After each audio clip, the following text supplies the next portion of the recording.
చూడు చూడు పారుతున్న సెలయేరు ఏమంటుంది, తుళ్ళి తుళ్ళి ఆడుకుంటూ ఏ చోటాగనుంది.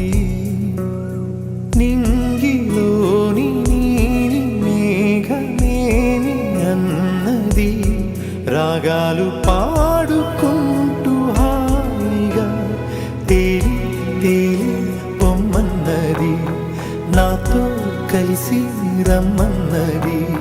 గాలిలో నా గువ్వలాగా ఆడుకోమన్నది.